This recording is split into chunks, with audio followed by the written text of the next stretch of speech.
அருமையான சகோதர சகோதரிகளே, ஆண்டவருடைய அன்பையும் மனதுருக்கத்தையும் இந்த மாலை வேளையிலே நாம் பெற்று மகிழ நமக்கு உன்னத அழைப்பை ஆண்டவர் கொடுக்கின்றார். ஏனென்றால் இன்று நம்முடைய வாழ்விலே அவர் செயல்படுகிற நல்ல தகப்பனாய் இருக்கிறார். நேற்றும் இன்றும் என்று மாறாதவர். நம்முடைய வாழ்க்கை இன்னும் வளம்படுத்தி நம்மை ஆசீர்வதிக்க அவர் விரும்புகிறார். எனவே இந்த மேலான அன்பை நம்முடைய வாழ்விலே சுவைக்க அவருடைய பரிசுத்த கரங்களிலே நம்மை நாம் தாழ்த்தி ஒப்பு கொடுப்போமா? என் உயிரே ஆண்டவரை போற்று, என் முழு உள்ளமே அவருடைய திருப்பெயரை வாழ்த்து. என் உயிரே ஆண்டவரை போற்று, என் முழு உள்ளமே அவருடைய திருப்பெயரை வாழ்த்து. குற்றங்களெல்லாம் நோய்களை எல்லாம் மன்னித்து குணமாக்குவார். குற்றங்களெல்லாம் நோய்களை எல்லாம் மன்னித்து குணமாக்குவார். கொழியின் நின்று உயிரை மீட்டு பேரன்பும் இரக்கம் காட்டுகிறார். கொழியின் நின்று உயிரை மீட்டு பேரன்பும் இரக்கம் காட்டுகிறார். அவருடைய கனிவான செயல்களெல்லாம் மறவாதே. அவர் செய்த உபகாரங்கள் ஒரு போதும் மறவாதே.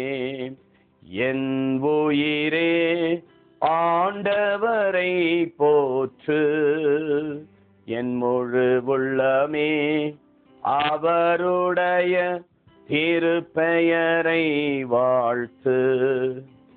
பூமிக்கு வானம் உயர்ந்தது போல் அவர் காட்டும் பேரன்பு உயர்ந்தது. பூமிக்கு வானம் உயர்ந்தது போல் அவர் காட்டும் பேரன்பு உயர்ந்தது. அவருக்கு அஞ்சிய மனிதருக்கெல்லாம் அவர் காட்டும் கருணை வாழ்வளிக்கும். அவருக்கு அஞ்சிய மனிதருக்கெல்லாம் அவர் காட்டும் பேரன்பு நிறைவளிக்கும். அவருடைய கனிவான செயல்களெல்லாம் மறவாதே. அவர் செய்த உபகாரங்கள் ஒரு போதும் மறவாதே. என் உயிரே ஆண்டவரை போற்று, என் முழு உள்ளமே அவருடைய திருப்பெயரை வாழ்த்து. என் உயிரே ஆண்டவரை போற்று, என் முழு உள்ளமே அவருடைய திருப்பெயரை வாழ்த்து. அவருடைய திருப்பெயரை வாழ்த்து. ஆம் தந்தையே, உம்முடைய திருநாமத்தை நாங்கள் வாழ்த்துகிறோம். எங்கே உம்முடைய நாமம் பிரஸ்தாவப்படுகிறதோ அங்கே வந்து நான் உங்களை ஆசீர்வதிப்பேன் என்று சொன்னீரே. சிறப்பாக இந்த நிகழ்ச்சியிலே பங்கேற்கும் ஒவ்வொருவர் மத்தியிலும் நீர் பிரசன்னமாயிருந்து இவருடைய வாழ்வுக்கு தேவையான மது ஆசிரியை இந்த நற்செய்தியின் வழியாய் நீர் தாரும். இந்த நற்செய்தியை கேட்கிற ஒவ்வொருவருடைய வாழ்க்கையிலே இதோ அமைதியும் சமாதானத்தையும் தேவ வல்லமையும் ஆசீர்வாதத்தை கொடுக்கும்படியாய் நீர் கிருபை செய்யும். காத்தருளும், பரிசுத்தமாகும். இயேசு இரட்சகருடைய அதி உன்னத நாமத்தில் ஜெபிக்கிறோம் எங்கள் நல்ல தகப்பனே, ஆமென். எனக்கு அருமையான சகோதர சகோதரிகளே, ஆண்டவருடைய அன்பு இந்த நாளிலும் நம் மத்தியிலே இருக்கிறது. அவர் இன்றும் நம் மத்தியிலே செயல்படுகிறவராக இருக்கிறார். இதோ நம்முடைய வாழ்க்கையின் அங்கமாக இருந்து செயல்படுகிறார் என்பதை மிக அழுத்தமாக மிக நிறைவாக நமக்கு அதை கற்பிக்கின்றார். இதை குறித்து மார்க் நற்செய்தி 4வது அதிகாரம் 26 34 இறை வசனங்களுக்கு நாம் செவிமடுப்போம். தொடர்ந்து இயேசு இறை ஆட்சியை பின்வரும் நிகழ்ச்சிக்கு ஒப்பிடலாம். நிலத்தில் ஒருவர் விதைக்கிறார். அவர் எதுவும் செய்யாமலே நாட்கள் நகர்ந்து செல்கின்றன. அவருக்கு தெரியாமல் விதை முளைத்து வளர்கிறது. முதலில் தளிர், பின்பு கதிர், அதன் பின் நிலம் தானாக விளைந்து விளைச்சலை அளிக்கிறது. பயிர் விளைந்ததும் அவர் அறிவாளோடு புறப்படுகிறார், ஏனெனில் அறுவடை காலம் வந்துவிட்டது என்று கூறினார். மேலும் அவர் இறை ஆட்சியை எதற்கு ஒப்பிடலாம்? இதோ எந்த உமையால் எடுத்து சொல்லலாம்? அது கடுகு விதைக்கு ஒப்பாகும். அது நிலத்தில் விதைக்கப்படும் போது உலகில் உள்ள எல்லா விதைகளை விட மிகச் சிறியது. அது விதைக்கப்பட்ட பின் முளைத்தெழுந்து எல்லா செடிகளை விட பெரிதாகி வானத்து பறவைகள் அதன் நிழலில் தங்கக்கூடிய அளவுக்கு பெருங்கிளைகள் விடும் என்று கூறினார். அவர்களது கேட்டறியும் திறனுக்கேற்ப அவர் அத்தகைய பல ஊமைகளால் இறை வார்த்தை அவர்களுக்கு எடுத்துரைத்து வந்தார். ஊமைகள் வாயிலாக என்று இவர் பேசவில்லை, ஆனால் தனிமையாக இருந்தபோது தம் சீடர்களுக்கு அனைத்தையும் விளக்கி சொன்னார். என கருமையான சகோதர சகோதரிகளே, ஒரு நிகழ்ச்சியை சொல்லும் போது அதற்கேற்ற பக்குவத்தோடு அதனுடைய பின்னணியோடு ஏற்ற உதாரணத்தோடு சொல்லும் போது ஒரு நிகழ்ச்சியை மிக ஆழமாக நாம் புரிந்து கொள்ள முடியும். அப்படியாக இறை ஆட்சியை பற்றி, இறைவனுடைய சமூகத்தை பற்றி, இறைவன் இன்று நம்மோடு எப்படி வாழ்கிறார், அவருடைய பிரசன்னம் எப்படி செயல்படுகிறது என்பதை 2 மிக முக்கியமான உதாரணங்கள் வழியாக நமக்கு எடுத்து சொல்லப்பட்டிருக்கிறது. இதோ கடவுளுடைய ராஜ்யம், கடவுளுடைய பிரசன்னம், இறை ஆட்சி நிலத்தில் விதைக்கப்பட்ட விதைக்கு ஒப்பாகிறது. விதையை பாருங்கள், அதில் உயிர் இருக்கிறதாக தெரியவில்லை. ஒரு செத்த ஒரு பொருளை போலதான் இருக்கிறது. மனிதன் உயிரோடு இருக்கும்போது அவன் அசைக்கிறான், பேசுகிறான், பார்க்கிறான், செயல்படுகிறான், நடக்கிறான், சாப்பிடுகிறான், ஏதாவது ஒன்று பண்ணுகிறான். விதையை பாருங்கள், அது அசைவதில்லை. அது அந்த விதையானது அதற்குள்ளே மீண்டும் உயிரை பெறக்கூடிய ஆற்றல் அந்த விதைக்குள் இருக்கிறது. அந்த விதைக்கு அந்த ஆற்றல் எப்பொழுது கிடைக்கிறது? மண்ணிலே போடும்போது. யோவான் நற்செய்தி 12வது அதிகாரம் 24 வசனத்திலே சொல்லப்பட்டிருக்கிறது. கோதுமை மணி மண்ணில் விழுந்து மடிந்தாலொழிய அது பலன் கொடுக்காது, அப்படி இருக்கும். மடிந்தால்தான் பலன் கொடுக்கும். ஆகவே ஒரு விதையில் உயிரோட்டம் இருக்கிறது. அதில் இன்னும் அநேக விதைகளை உருவாக்கக்கூடியதும், விதைப்பவனுக்கு விதையும் உண்பவனுக்கு உணவும் கொடுக்கக்கூடியதாக இருக்கிறது. எஸ்ஐயா புத்தகம் 55வது அதிகாரம் 10வது வசனத்திலே சொல்லப்பட்டது போலவும் 2 கொரிந்தியர் புத்தகம் 9வது அதிகாரம் 10வது வசனத்திலும் இப்படியாக சொல்லப்பட்டிருக்கிறது. விதைப்பவனுக்கு விதை, உண்பவனுக்கு உணவும் கொடுக்கப்படுகிறது. கடவுளுடைய வார்த்தை இறை ஆட்சியிலே, இறைவனுடைய பிரசனத்திலே கடவுளுடைய வார்த்தையானது விதையாக இருக்கிறது. இந்த விதையானது என்ன செய்கிறது? நிலத்தில் விதைக்கும் போது அது மண்ணிலே போடப்படுகிறது. அதற்கு வேண்டிய பக்குவத்தோடு அந்த மண்ணிலே போடும்போது நன்றாக உழுதிருக்க வேண்டும், ஈரப்பதம் இருக்க வேண்டும். அது அந்த விதை மடிவதற்கு, அந்த விதை உடைந்து அது வேர் கீழே சென்று அதனுடைய குருத்துகள் மேலே எழும்புவதற்கு ஏற்ற பக்குவ உள்ள நிலம் இருக்க வேண்டும். அதான் பக்குவப்படுத்தப்பட்ட நிலமாய் இருக்கிறது. கற்கள் அகற்றப்பட்டிருக்கும். அதற்கேற்ற மண் வளம், நீர் வளம் எல்லாம் நிறைந்திருக்கு. ஆனால் அது எப்படி செயல்படுகிறது யாருக்குமே தெரியாது.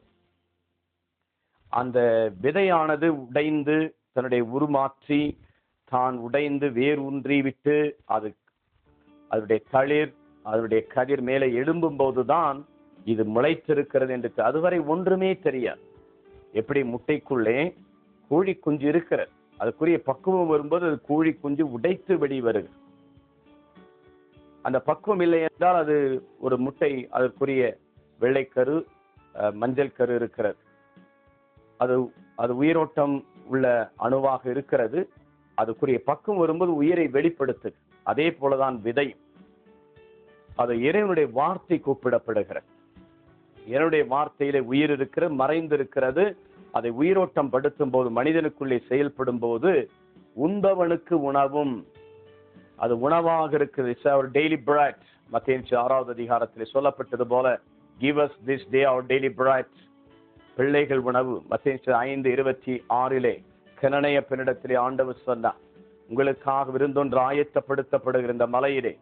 எஸ்ஐயா புத்தகம் 25வது அதிகாரத்திலே சொல்லப்பட்டிருக்கிறது.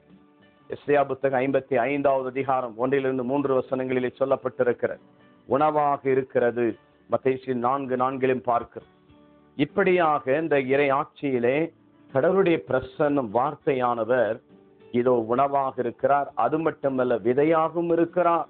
அந்த விதை மடிந்து வேரூன்று இருக்கிறது, பூமியிலும் கால் ஊன்றுகிறது, வேர் விடுகிறது, அது தளிர் வருகிறது, கதிர் வருகிறது, பின்பு அறுவடைக்கு ஆயத்தமா. இந்த அறுவடை என்ன? அறுவடைதான் கனி.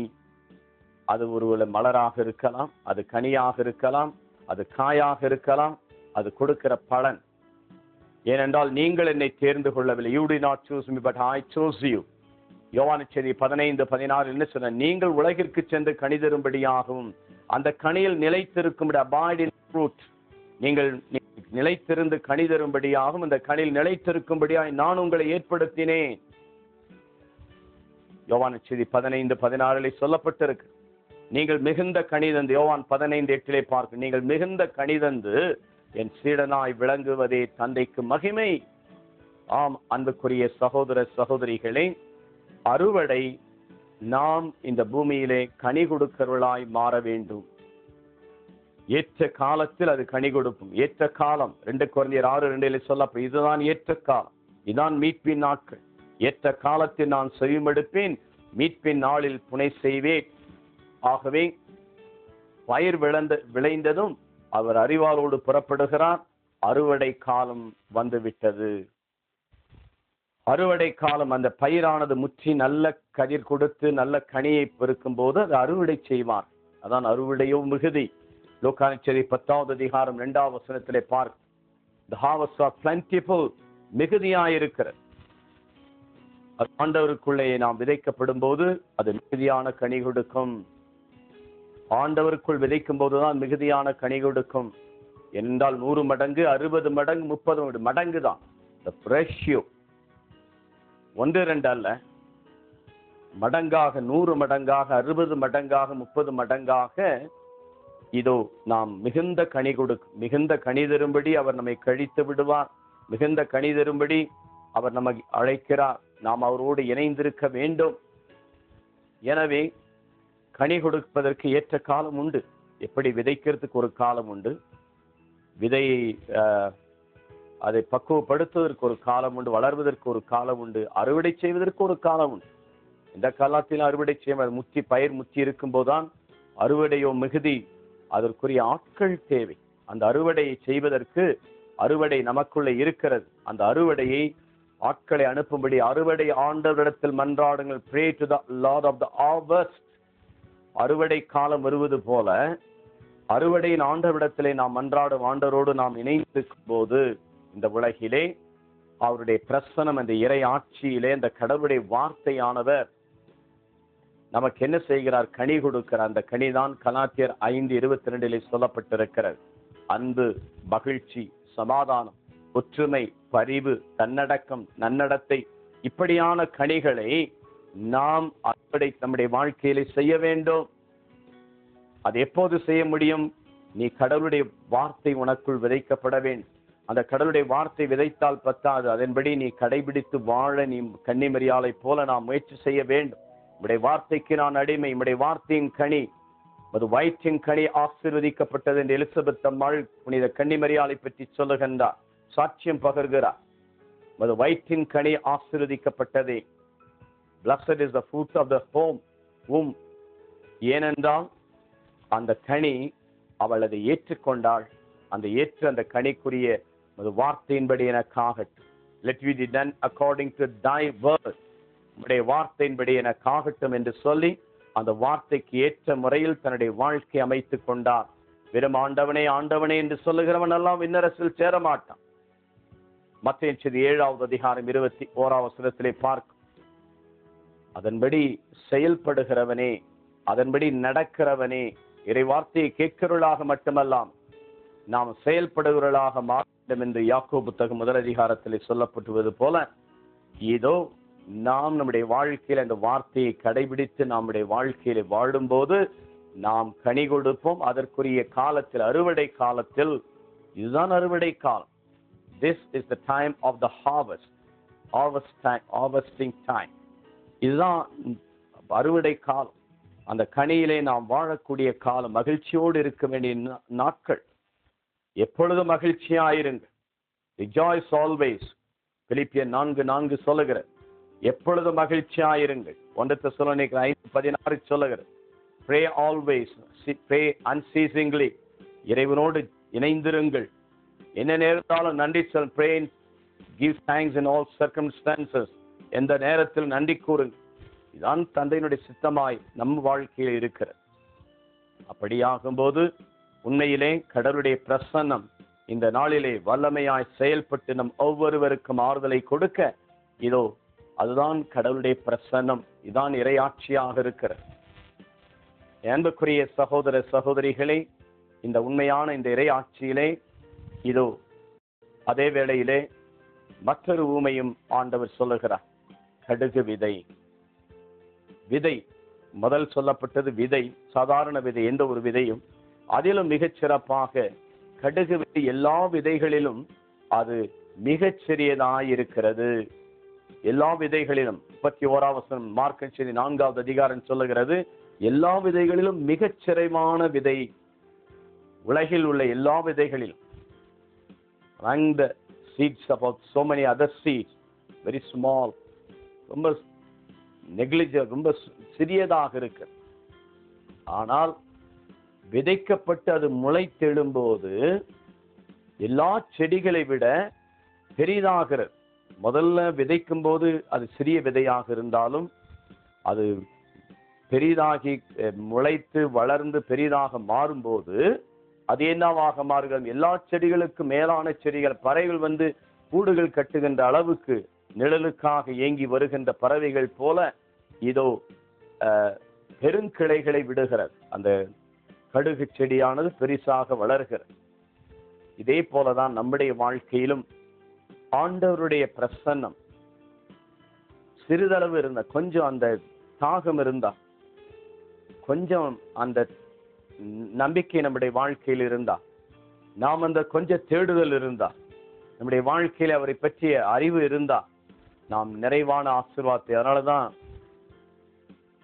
நரகத்தில் இருந்த அந்த பணக்காரன் கூட லாசர் அந்த ஊமையிலே பார்க்க, லூக்கான செய்தி 16வது அதிகாரத்திலே லாசரை அனுப்பி ஒரு சொட்டு தண்ணி, அவன் ஒரு டம்ளர் தண்ணி குடிச்சா கூட தண்ணி தாகம் தீராது. ஆனா அவன் கேட்கறது ஒரு சொட்டு தண்ணீர், a drop of water, ஒரு சின்ன தண்ணீர் கிடைச்சா என் தாகம் தனியும் என்று சொல்லுகிறான். அதான் உண்மை. ஆகவே கடவுளுடைய பிரசன்னம் நம்முடைய முயற்சி சிறியதுதான், நம்முடைய தாகம் சிறியதுதான். நம்முடைய தாகம் ஒன்றுமில்லை. when compared to the thirst of God, அவர் சிலுவையிலே தொங்கும்போது I thirst, நான் தாகமாய் இருக்கிறேன் என்று கதறினார். அவருடைய தாகத்துக்கு நம்முடைய தாகத்துக்கு ஏணி வச்சாலும் எட்டார். வானுக்கும் பூமிக்கும் எவ்வளவு தொலைவு இருக்கிறதோ அவ்வளவு தொலைவு இருக்கிறது உங்களுடைய எண்ணங்களும் என்னுடைய எண்ணங்கள். எஸ்ஐயா புத்தகம் 55வது அதிகாரம் 6வது வசனத்திலே சொல்லப்பட்டிருக்கு. உங்களுடைய எண்ணங்களும் என்னுடைய எண்ணங்களும் 8வது வசனத்திலே சொல்லப்பட்டிருக்கிறது. இதோ உங்களுடைய எண்ணங்களும் அவருடைய எண்ணங்கள், உங்களுடைய வழிகளும் அவருடைய வழிகளும் வானுக்கும் பூமிக்கும் எவ்வளவு தொலைவு இருக்கிற அவ்வளவு தொலைவு இருக்கிற. அப்படி என்றால் இதோ நம்முடைய முயற்சி கொஞ்சம் இருந்தால் போல், நாம் ஒரு அடி எடுத்து வைத்தால், நாம் அவரை அணுகி சென்றால் அவர் நம்மை அணுகி வருவார். அவர் நம் மீது அக்கறை உண்டு. 1 பேதுரு கடிதம் 5வது அதிகாரம் 7வது வசனம் சொல்லுகிறது. நான் ஒரு அடி எடுத்து வைத்தால் அவர் பல அடிகள் எடுத்து வைப்பார். உதாரி மைந்தனை பாருங்கள்.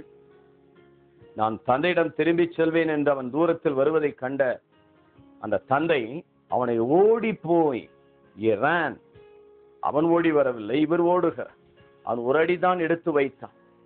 when he has come to himself, தனக்குள்ளே அவன் உணர்ந்த பிறகு தந்தையிடம் திரும்பும் போது அவரே ஓடி செல்கிறார். ஓடி சென்று கட்டி அணைத்து முத்தமிட்டு அவன் நினைத்ததை விட அவர் கட்டி அணைத்து முத்தமிட்டு அவனுக்கு புதிய ஆடை கொடுத்து, கைக்கு மோதிரம் கொடுத்து, காலுக்கு செருப்பு கொடுத்து பெரிய விருந்தை படைங்க. அவன் எந்த விதத்துல எதிர்பார்க்க எவ்வளவு பெரிய காரியத்தை அவர் செய்கிறார். அவன் செஞ்சது மனம் திரும்பினான். நான் என் தந்தை வீட்டுக்கு செல்வேன், அவரிடத்துல மன்னிப்பு கேட்பேன் என்று அவன் உணர்ந்தான், நினைத்தான். நினைத்த மாத்திரத்தில் இத்தனையும் நடந்தது. இதுதான் இறையாட்சியினுடைய பண்பு. ஆக இது கடுகு விதை என்பது சிறிதளவாக இருந்தாலும் ஆண்டவருக்குள் விதைக்கப்படும் போது அந்த அறுவடை காலத்திலே சிறிதளவல்ல, பன்மடங்கு, 100 மடங்கு, 60 மடங்கு, ரேஷியோ நாட் இன் நம்பர்ஸ், 1 பங்கு 2 பங்கு அல்ல, ரெட்டிப்பான ஆசீர்வாதம் இல்ல, 100 மடங்கு 60 மடங்கு நல்ல பங்கை நாம் தெரிந்து கொள்ளுகிறவர்களாக இருக்கும். ஆகவேதான் நம்முடைய தேடுதல் கொஞ்சமாக இருந்தால், நம்முடைய தியாகம் கொஞ்சமாக இருந்தால், நாம் அக்கினி, சிறிய அக்கினிதான் இந்த காட்டையை சுற்றி எரிக்கிறது. அதே போல அந்த அக்கினி ஆண்டவர் மீது இருக்கிற ஆர்வம், பற்றார்வம் நமக்கு கொஞ்சம் இருந்தால், அந்த தேடுதல் இருந்தால், அவர் நிறைவாக நம்மை ஆட்கொள்வார், நம்மை நிறைவாக ஆசீர்வதிப்பார், நம்மை முழுமைப்படுத்தி என்னாலும் பாதுகாப்பார். எனவேதான் இந்த இறைவனுடைய ஆட்சி, இறைவனுடைய பிரசன்னம் ஒரு விதை கூப்பிடப்பட்டிருக்கிற, அதிலே கடவுளுடைய உயிர், கடவுளுடைய பிரசன்னம் அந்த விதைக்குள் அடங்கி இருக்கிறது போல நம் ஒவ்வொருவருக்குள்ளே லூக்கா 17:21 பார்க்கிறோம். இதோ இறையாட்சி உங்களுக்குள் இருக்கு, எங்கோ வெளியில் அல்ல, நமக்குள்ளே மறைவாயிருக்கு. அதை நாம் உயிரோட்டம் பெற செய்து உண்பவனுக்கு உணவும் விதைப்பவனுக்கு விதை. நமக்கு விதை என்றால் இன்னும் தொடர்ந்து ஆண்டவருக்குள்ளே இன்னும் அதிகமாக பலன் கொடுப்பதற்கு விதைப்பவனுக்கு விதையும் உண்பவனுக்கு உணவும். நாமும் உண்போம், மற்றவர்களும் உண்பார்கள். உணவாக நாம் மாறலாம். அது மட்டுமல்ல, நாம் நம்முடைய முயற்சி கொஞ்சமாக இருந்தால், நம்முடைய தேடுதல் கொஞ்சமாக இருந்ததென்றால், நம்முடைய தாகம் கொஞ்சமாக இருந்ததென்றால், இதோ நாம் அவரிடம் திரும்பக்கூடிய அந்த மனநிலை நம்மிடத்தில் இருந்தால், இதோ அவர் நிறைவாய் நம்மை ஆசீர்வதிப்பார், நிறைவுள்ளதாய் நம்முடைய வாழ்வை மாற்றுவார். ஆகவேதான் உங்கள் தந்தை நிறைவுள்ளவராய் இருப்பது போல நீங்களும் நிறைவுள்ளவர்களாய் இருங்கள். நீ குறைவா இருந்தா அவர்கிட்ட போனா போதும், அவர் நிறைவாக்கிடுவார். நீ நிறைவாக இதையும் செய்ய வேண்டிய அவசியம் இல்லை. உடைய குறைவான எண்ணத்தோடு, பலவீனத்தோடு, உடைய பலவீனத்தில் தான் அவருடைய பலன் பரிபூர்ணமாய் விளங்குகிறது. 1 கொரிந்தியர் 12:9 சொல்லப்பட்டிருக்கிறது. weak and strong, அந்த பலவீனம் கொஞ்சமாக இருந்தாலும் கூட அதை நிறைவுள்ளதாக மாற்றுவார். இதற்கு நல்ல உதாரணத்தை சொல்ல வேண்டும் என்றால், யோவான் 6வது அதிகாரத்தில் 5 அப்பம் 2 மீன், அது எத்தனை பேருக்கு போகும்? அது எத்தனை பேருக்கு பத்தாது? 5000 பேருக்கு பத்தாது. ஆனால் அது ஆண்டவரிடத்தில் வரும்போது, ஆண்டவரிடத்தில் கொண்டு வரும்போது 5000 மட்டுமல்ல, 5000 பேர் மட்டுமல்ல, மீதியான துண்டுகளாக அவர்கள் 12 கூடைகளில் எடுக்கிறார். மீதியாக அவைகள் ஒன்று சேர்க்கப்படுகிறது. அவை நிரம்பி வழிகிறது. பாத்திரம் நிரம்பி வழியும். நீ குறைவானதாக இருந்தால், கானாவூர் திருமணத்திலே பார்க்கிறோம், குறைவுதான். கன்னிமரியாள் அங்கு இருந்தால், அந்த கடவுளுடைய வார்த்தையை செயல்படுத்தினார், அந்த வார்த்தை விதைத்தாள். அவர் சொல்வது போல செய்யுங்கள். யோவான் 2:5 அந்த மக்களிடத்திலே சொன்னார், விதையை விதைத்தார். அவர்களும் நம்பினார்கள். அந்த பணியாளர்கள் விதையை விதைத்தாள். விதைப்பவனுக்கு விதையும் உண்பவனுக்கு உணவும் கொடுக்கப்பட்டது. இதன் வழியாக காலியான பாத்திரங்கள் எல்லாம் திராட்சை ரசத்தால் நிரப்பப்பட்டது. வாய் மட்டும் நிரப்பப்பட்டது. புதிய ரசமாய் மாறியது. இறுதி வரை வைக்கப்பட்டது. பொதுவாக முதலே காலியாகும், சட்டியே காலியாகும், பாத்திரமே காலியாகும். இறுதி வரை நல்ல ரசத்தை வைத்திருந்தார்கள். அது புதிய ரசமாய் இருந்தது, நிறைவுள்ளதாய் இருந்தது. எங்கிருந்து வந்தது என்று கூட அறியாதபடி அந்த வார்த்தை அங்கு செயல்படுத்தியது. அங்கு கடவுளுடைய வார்த்தை மறைவாய் இருந்து, கடவுளுடைய ஆட்சி, கடவுளுடைய பிரசன்னம், நேரம், அறுவடை நேரம் வரவில்லை என்றாலும் கூட, இதோ அறுவடையின் ஆண்டவர் அங்கு இருந்ததினாலே அறுவடைக்கு வழிநடத்தும் புனித கன்னிமரியாள் அந்த இடத்திலே இருந்ததினாலே அறுவடை காலமாய் இதோ அந்த இடத்திலே புதிய ரசமும் வாய் மட்டும் நிரப்பக்கூடிய அளவுக்கும் அந்த இடத்திலே ஒரு நிறைவை பார்க்கும். இன்றைக்கு நம்முடைய வாழ்க்கையிலும் பல குறைகள், பலவீனங்கள், வேதனைகள் மத்தியில் இருந்தாலும் நீ எவ்வளவுதான் முயற்சி பண்ணால், நீ எவ்வளவுதான் கஷ்டப்பட்டால், எவ்வளவுதான் பாடுபட்டால் உடைய வாழ்க்கையில் முன்னேற்றத்தையோ விருத்தியோ ஆசீர்வாதமோ, unless the Lord blesses you, unless the Lord builds the house. திரு பாடல் 127 முதல் வசனம் சொல்லுகிறது, ஆண்டவர் கட்டினால் ஒழிய கர்த்தருடைய உழைப்பெல்லாம் வீண், ஆண்டவர் காத்தாலுடைய. இன்னைக்கு நம்ம எவ்வளவோ காத்துக்கொள்ளுது, இந்த உலக செல்வாக்குகளையும் பெருமைகளை காத்து, ஆண்டவர் காத்தாலுடைய காக்குருடைய உழைப்பெல்லாம் வீண். அவருடைய அன்பர்களுக்கு உறக்கத்தில நன்மை செய்வ வல்லவராயிருக்கிறார். அவருடைய பாத்திரம் நிரம்பி வழிய வேண்டும். காலியான பாத்திரமா இருந்தால் இதோ எலியா தீர்க்கதரிசி சாரிபாத் பெண்ணுடைய பாத்திரங்கள் காலியாகிவிட்டது. ஆண்டவருக்கு கொடுக்கும் போது அவைகளை நிரப்பினா, இதோ விதவை பெண் 2 செப்பு காசுகளை போட்டாள், அது குறைவானது, ஆனால் அவள் மிகுதியாக கொடுத்தாள். ஏனென்றால் அது ஆண்டவருக்கு கொடுக்கும் போது, ஆண்டவரிடத்தில் வரும்போது, ஆண்டவருக்கு அர்ப்பணமாக்கும் போது குறைவு கூட அது நிறைவுள்ளதாக மாறும். ஏனென்றால் என்னை பலப்படுத்துகிற இறைவனால் எதையும் செய்ய ஆற்றல் உண்டு. இந்த சிந்தனையோடு என் அன்புக்குரிய சகோதர சகோதரிகளை, நாம் ஆண்டவருடைய பிரசன்னத்தை செயல்படுத்துகிறவர்களாய், விதைக்கிறவர்களாய், அறுவடை செய்கிறவர்களாய். இதுதான் அறுவடையின் காலம், இதுதான் மீட்பின் காலம், ஏற்ற காலம். ஏற்ற காலத்தில் நான் செய்வேன், மீட்பின் நாளில் துணை செய்வேன் என்று சொன்னார். அந்த துணையை நாம் இதோ அறுவடையின் ஆண்டவரை நோக்கி நாம் பார்ப்போமா? அதிகாலமே தேடுகிறேன், ஆர்வமுடன் நாடுகிறேன். அதிகாலமே தேடுகிறேன், ஆர்வமுடன் நாடுகிறேன். என் தேவனே, என் இயேசுவே, உம்மையே நேசிக்கிறேன். என் தேவனே, என் இயேசுவே, உம்மையே நேசிக்கிறேன். ஆம் தந்தையே, இது அறுவடை காலமாய் இருக்கிறது. விதைப்பதற்கு ஒரு காலம், அதை பக்குவப்படுத்தி வளர்ப்பதற்கு ஒரு காலம். ஆனால் அறுவடைக்கு ஏற்ற காலமாய் இந்த காலத்தை எங்களுக்கு தந்திருக்கு. நாங்கள் விதைக்கவில்லை, கஷ்டப்படவில்லை, தண்ணீர் பாய்ச்சவில்லை. ஆனால் அறுவடைக்கு நாங்கள் பார்ப்பான்களாய் இதோ விதைக்கிறவர்களாகும், அறுவடை செய்கிறவர்களாக எங்களை நீர் அழைத்திருக்கிறீரே. மிகுதி அறுவடையோ மிகுதி, விளையாட்களோ குறைவு, அறுவடையின் ஆண்டவரிடம் மன்றாடுங்கள் என்று சொன்னீரப்பா. இதோ இந்த குடும்பங்களுக்காக மன்றாடு. அறுவடை இல்லாமல், ஆண்டவரை அன்பு இல்லாமல், ஆசீர்வாதம் மிகுந்த கனி இல்லாமல் இதோ இந்த குடும்பங்களை நீர் கண்ணோக்கி பாரும். இதோ அது கனி அறுவடை செய்ய முடியாதபடி ஆண்டவரை ஏற்ற காலம் இல்லாமல் இதோ ஏற்ற காலத்தில் செய்மெடுக்க நாங்கள் அறியாமல் வாழ்ந்து கொண்டிருக்கும் காலங்களுடைய கைகள் இருக்கிறது என்பதை நாங்கள் மறந்து போடும். ஏற்ற காலத்தில் செய்மெடுப்பேன், மீட்பின் நாளில் துணை செய்வேன் என்று சொன்னீரே. இது மீட்பின் நாளாய், ஏற்ற காலமாய், ஏற்ற வாழ்வாய், ஏற்ற ஆசீர்வாதமாய் நீர் எங்களுக்கு மாற்றித்தாரும். உம்முடைய கரங்களில் ஒப்பு கொடுக்கிறோம். எசப்பா, நீர் பொறுப்பெடுத்துக் கொள்ளும். ஒவ்வொரு குடும்பத்தை பொறுப்பெடுத்துக் கொள். எவ்வளோ கஷ்டப்படுகிறார், முயற்சி பண்ணுகிறார், வேலை இல்லாமல் கஷ்டப்படுகிறார். இதோ பலவிதமான தேவைகள் சந்திக்கப்படாமல், கடன் தொல்லைகளால், பற்றாக்குறையினால் எவ்வளவு சம்பாதித்தாலும் ஆசீர்வாதமாக இல்லாமல் இருக்கிறது அப்பா. இதோ உன்னுடைய ஆண்டவரை வழிபடு. உன்னுடைய தண்ணீரை நீரையும் அவர் ஆசீர்வதிப்பார்.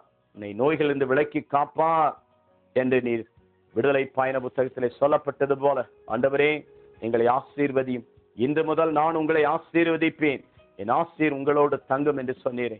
இந்த மக்களை நீர் ஆசீர்வதியும்.